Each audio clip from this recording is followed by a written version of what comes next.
Las opiniones aquí emitidas son responsabilidad de quienes las expresan. No comprometen el pensamiento de AzoTV Cable ni de su canal local de televisión.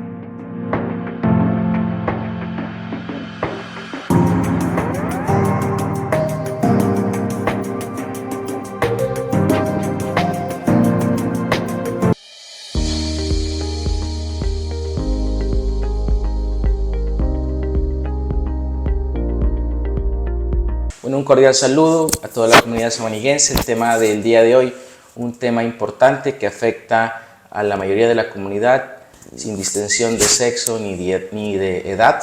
El día de hoy vamos a hablar del síndrome del túnel carpiano.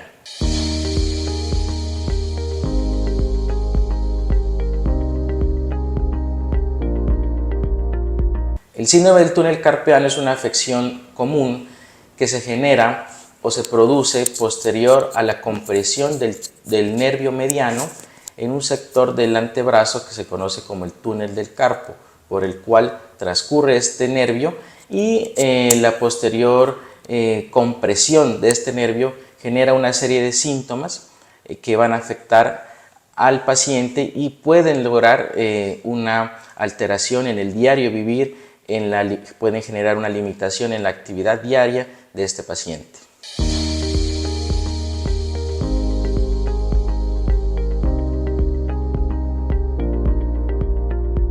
Dentro de los síntomas del túnel carpiano, el principal es el adormecimiento o entumecimiento de la mano. Otro tipo de pacientes puede llegar a percibir lo que son parestesias, sobre todo en horas de la noche, en el cual el paciente refiere un dolor y una sensación de hormigueo, la cual cede con una mejor posición o una mejor postura de la muñeca. Otro tipo de síntomas del túnel carpiano es la debilidad de la mano. Ya en un caso más progresivo, un cuadro más crónico de esta patología, el paciente refiere que tiende a soltar los objetos, los cuales tienen un peso mayor al común. De ahí el paciente refiere que se le sueltan las cosas de la mano, que genera dolor a nivel de la mano y en ocasiones ya cuando se asocia a otras comorbilidades, el paciente ya refiere una disminución progresiva tanto de la fuerza y de la sensibilidad a nivel de la mano.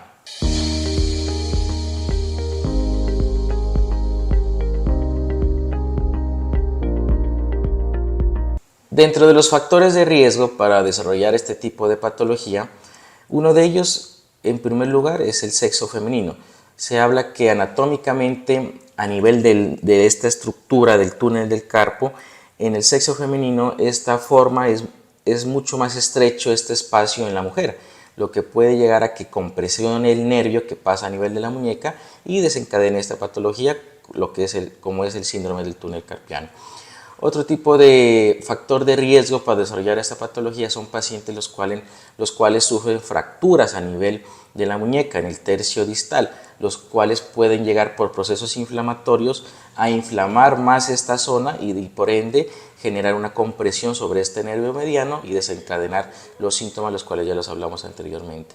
Hay muchos más factores, por ejemplo, pacientes que tienen comorbilidades asociadas como los pacientes diabéticos, el sobrepeso, la obesidad, hacen que estos tipos de pacientes se predispongan más a sufrir este tipo de patología. Un factor importantísimo de riesgo es la actividad diaria en la cual el paciente desarrolle su día a día, el trabajo que tenga. Pacientes que utilizan computadores, este tipo de secretarias, las pacientes que trabajan en de estilistas, en los salones de belleza, en los peluqueros, en el campo, las labores de recolección, hacen que esta zona a nivel del túnel del carpo se inflame y por ende compresione el nervio mediano y genere este tipo de patología. Entonces es una patología común, es una patología frecuente y la importancia de esta enfermedad es que genera una limitación en nuestro día a día, genera una limitación al paciente al desarrollar las actividades diarias. De ahí la importancia de consultar a tiempo, de ahí la importancia de realizar un diagnóstico adecuado. Esta patología inicialmente se puede diagnosticar con la clínica, con los síntomas. el dolor, el adormecimiento, en algunas ocasiones y casos más graves, disminución de la fuerza, disminución de la sensibilidad en las extremidades superiores.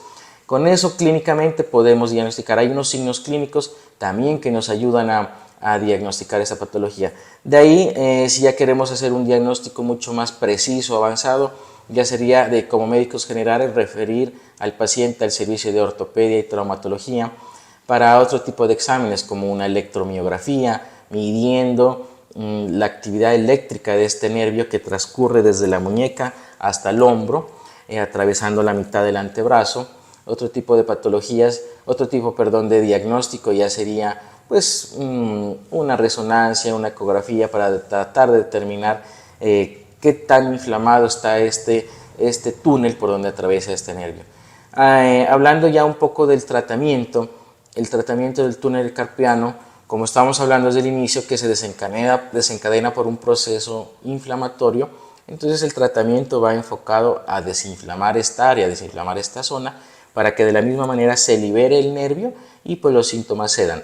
Entonces el uso de antiinflamatorios, el uso de analgésicos, podemos usar corticoides y asociarlos a la terapia física, una terapia también encaminada a disminuir este proceso inflamatorio de tal manera que los síntomas cedan de una manera más rápida. De ahí pues hay otro tipo de tratamientos mucho más invasivos, agresivos, como ya son la descompresión quirúrgica de este nervio tras la liberación o al abrir el túnel y de esa manera pues liberar el nervio y así los síntomas cedan. Es una patología multifactorial, es una patología que depende de lo que desarrollemos en nuestro día a día, de ahí que la importancia de que consultemos a tiempo, evitemos complicaciones. Puede darse en las dos manos, no es una patología que sea unilateral, puede ser bilateral y puede limitar nuestro día a día. ¿Qué más hablamos de ese tema? No sé muy bien yo.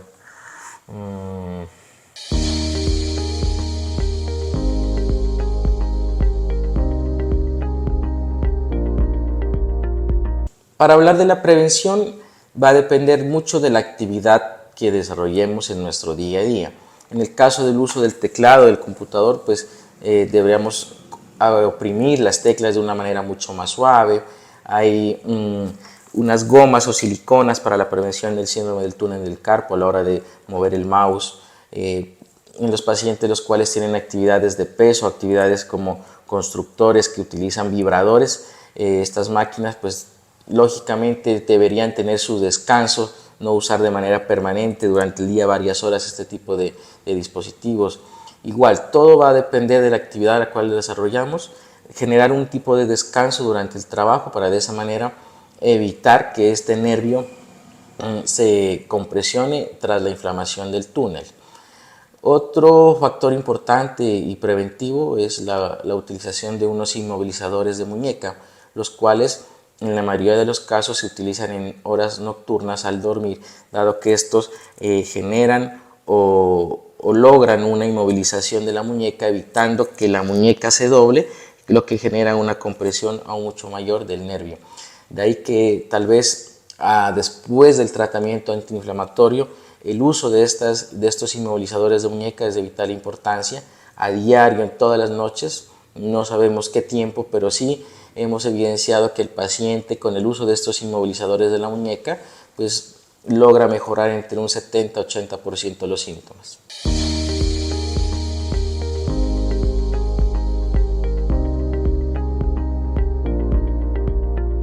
Igual como otras patologías articulares o tendinosas, el tiempo de tratamiento con antiinflamatorios pues va a depender, en primer lugar, de qué patologías asociadas tiene el paciente, de que si podemos usar o no corticoides y antiinflamatorios, y va a depender digámoslo de esta manera, del tiempo de crisis que dura el paciente con el dolor y también de las pausas activas que se realice durante la actividad diaria. Pues pongamos un ejemplo, si es un paciente que es recolector de café, llegan muchos pacientes de ese tipo de casos con adormecimiento, amortiguamiento, dolor de las manos, pues se utiliza el antiinflamatorio por unos 8 días, se le recomienda al paciente evitar ese esfuerzo, evitar ese trabajo por una semana y se lo revalora pues y se mira a ver si es necesario continuar o no. Pacientes lógicamente que no mejoran con el uso de analgésicos, pueden requerir infiltraciones en esa zona, pueden requerir otro tipo de estudios, la terapia física, la valoración por el especialista, y de ahí se define pues el tratamiento en realidad, o el tratamiento ya definitivo, si es quirúrgico o no.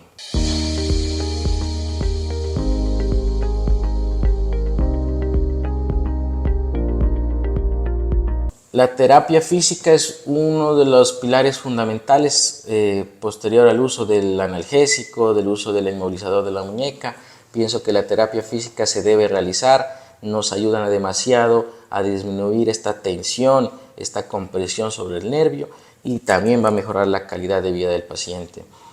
Vuelvo y lo repito, dependiendo todo y siempre de la actividad diaria, la cual sospechemos que nos está desencadenando este tipo de patología.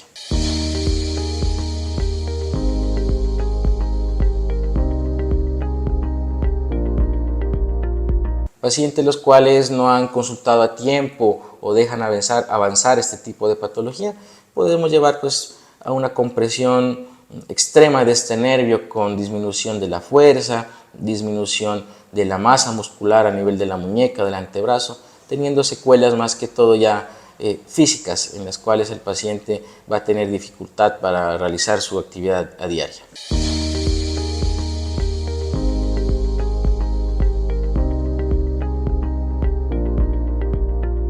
Es importantísimo este tipo de patologías, dado que, como lo he venido diciendo, genera una alteración en nuestro día a día, genera una limitación a nuestra actividad diaria, y como cualquier órgano de nuestro cuerpo, las manos son fundamentales para el desarrollo de nuestro día a día, para el desarrollo de nuestro quehacer a diario. Entonces es importante consultar a tiempo, dado que nuestras manos las utilizamos permanentemente, pues sería difícil nuestro día a día sin tener nuestras manos. De ahí que la recomendación principal cuando tengamos estos síntomas, como el adormecimiento, el amortiguamiento, la debilidad, la disminución de la fuerza, la disminución de la sensibilidad en la palma de nuestras manos, consultemos a tiempo a su médico de confianza para poder determinar si estamos hablando o si estamos ante este tipo de patología, para indicar su tratamiento más adecuado y ver qué es lo que más le conviene a nuestro paciente.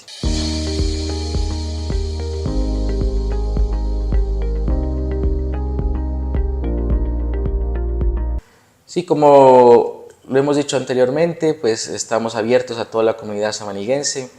Contamos aquí en nuestro consultorio particular, nuestra droguería Isabelita aquí al lado. Tenemos los medicamentos, tenemos los inmovilizadores de muñeca para este tipo de casos, de este tipo de patología. Contamos con una serie de analgésicos, los cuales a través de los años hemos venido formulándolos y nos ha ido de una manera excelente. Los pacientes han mejorado, de ahí que estamos prestos a servir a la atención de la comunidad aquí en el consultorio del Dr. Andrés.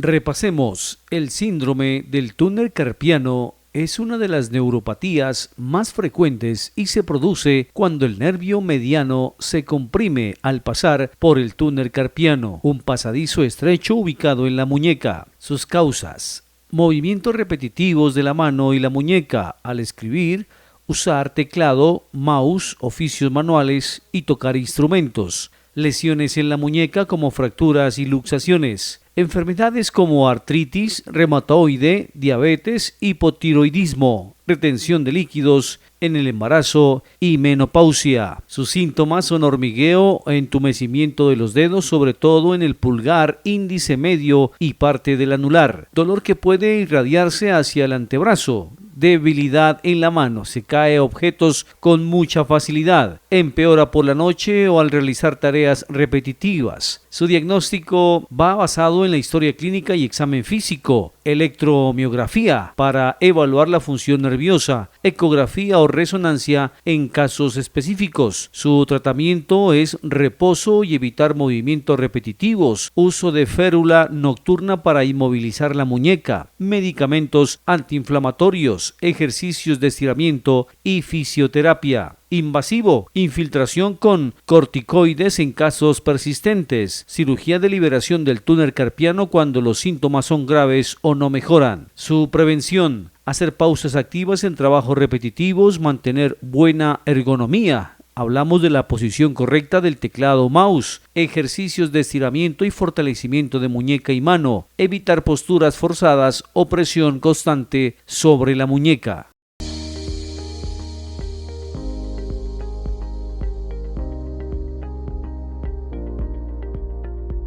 El tema que vamos a tratar el día de hoy es sobre la vacuna contra el virus del papiloma humano, o más conocido como VPH. ¿Qué es el VPH? El VPH es un virus muy común que se transmite principalmente por contacto sexual. Existen más de 100 tipos de este virus, pero algunos pueden causar verrugas genitales y algún tipo de cáncer, como el cáncer de cuello uterino, cáncer de ano, de pene y de garganta.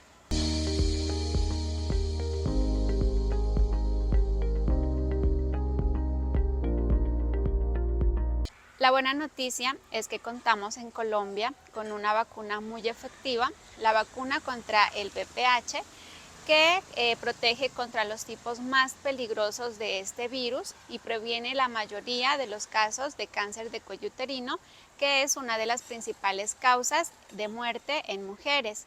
Se aplica en niñas y en niños de 9 a 17 años.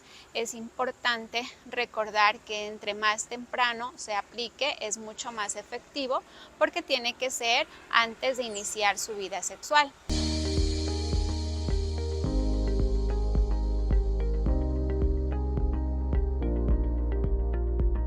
Hay muchos mitos y realidades sobre esta vacuna, pero déjenme decirles que según el Ministerio de Salud no se especifica que la vacuna es completamente segura, no afecta la fertilidad, no tiene ningún evento adverso grave y es certificada por el Ministerio de Salud y Protección Social.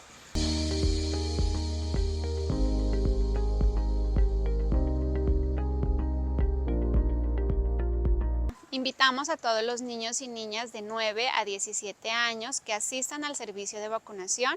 Nuestro horario de atención es de lunes a viernes, de 7 a 12 del mediodía y de 2 a 5 de la tarde. Los esperamos para que inicien su esquema de vacunación contra el VPH y estén protegidos.